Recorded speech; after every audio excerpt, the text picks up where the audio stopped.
Happy Wednesday and welcome to the 9 at Night. I'm Stephania Jimenez. Now off the top, Uvalde CISD Police Chief Pete Arredondo has been fired.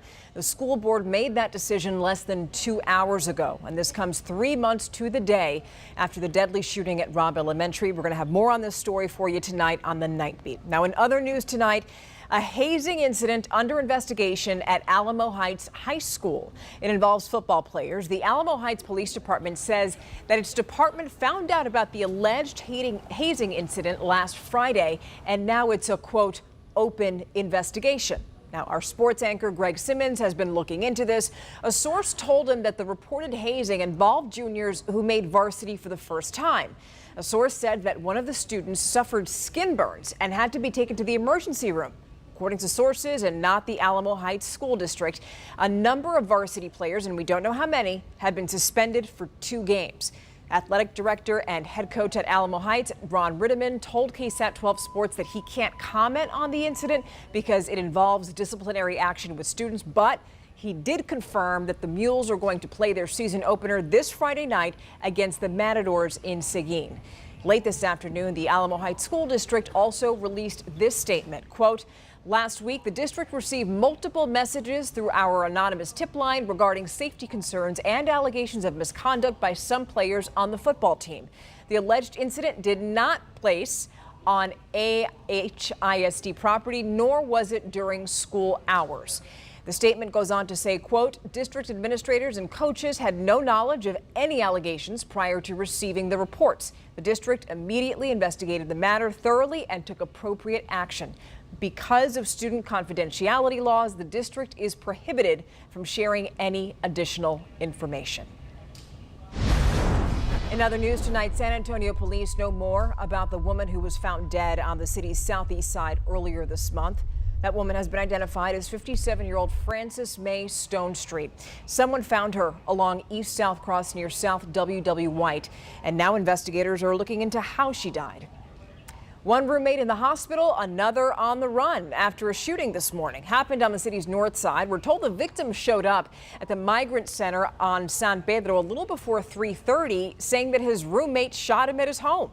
Police went to that home in the 100 block of Shady Lane to investigate, and the victim was taken to University Hospital. Now, initially, officers believed the suspected shooter was inside the home, but they say he wasn't. Right now, a man is in custody after police say he was seen changing paper plates on a vehicle that turned out to be stolen. It happened in a northeast side neighborhood. Officers found the vehicle in question on Moana Drive, not far from Eisenhower Road and 410. That's also where they found the suspect. They say that he came out of a house, went back inside, and the next time he came out, he took off down the road in a different vehicle. They attempted to call out the suspect. He did not come out of the vehicle right away. Eventually, after a short time, he got out of the vehicle, but he did not comply with officers' commands. Officers used rubber bullets and then took the man into custody, and now he's facing several charges. A San Antonio car salesman also facing charges after police say that he used a customer's credit card information to buy 2 vehicles of his own. This is 27-year-old Etni Carizales. He's accused of charging more than $36,000 to the victim's credit cards. Police arrested him this week after an 8-month investigation. Carizales' bond is now set at $70,000. A 34-year-old man fighting for his life tonight after San Antonio police say that he was hit by a train overnight on the south side.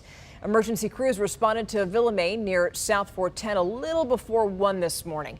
Officers say the man was trying to cross the tracks when the train hit him. The impact sent him in the tall grass right behind the tracks, and then he was taken to BAMC in critical condition. So now let's take it outside because we want you to be ready for what's in store the rest of the week. Here's meteorologist Adam Caskey with your forecast.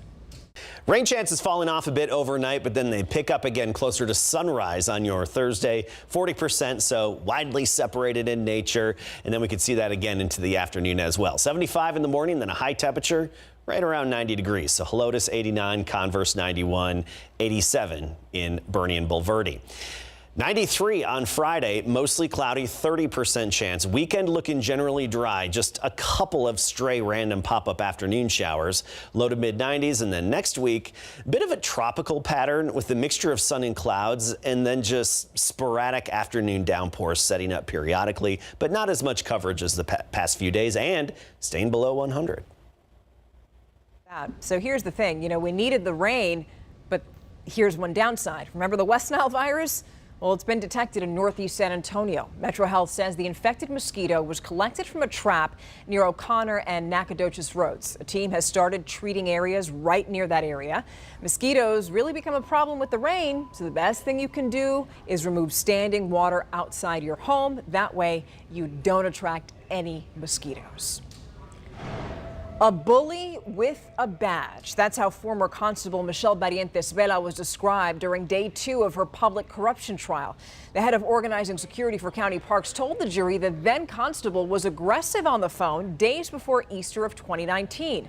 Jesus Reyes, who rented a pavilion at the park for 15 years, said that Barrientes Vela and other uniformed deputies confronted him and his family over paying security while hosting an Easter celebration.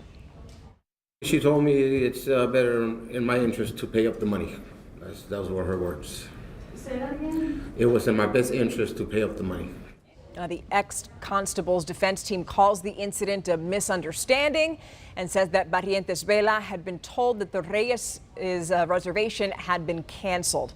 Barrientes Vela is accused of tampering with security payment logs and also turning in false records while under criminal investigation.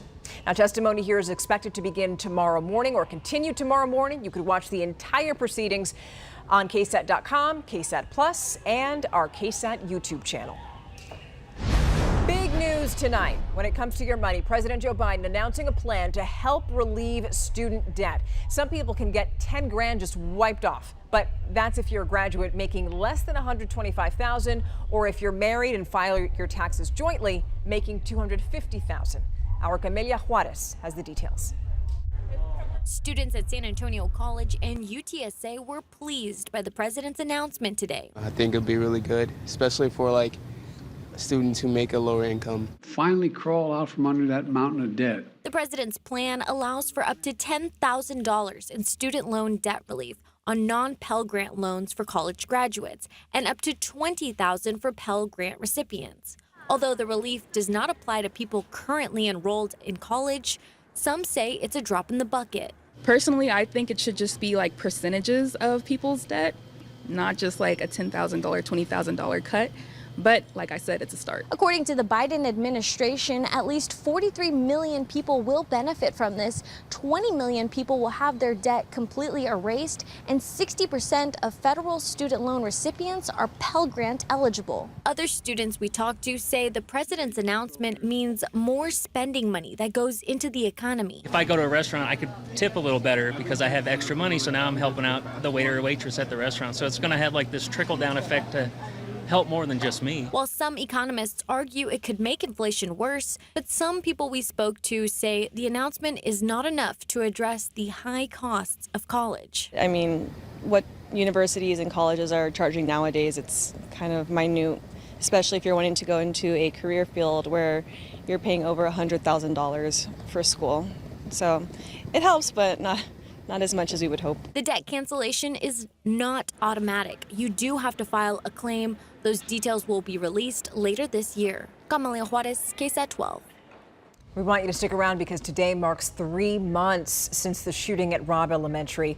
We all know that community is still suffering, and tonight we're going to look at how schools across the country are trying to help them. Plus, a story about a man set on saving lives. Even after he died, this local first responder helped others live a fuller life. And now his legacy is being honored, not just in San Antonio, but on a national scale. We're going to speak with Asante Contreras' mother about the upcoming honor. That's at 10.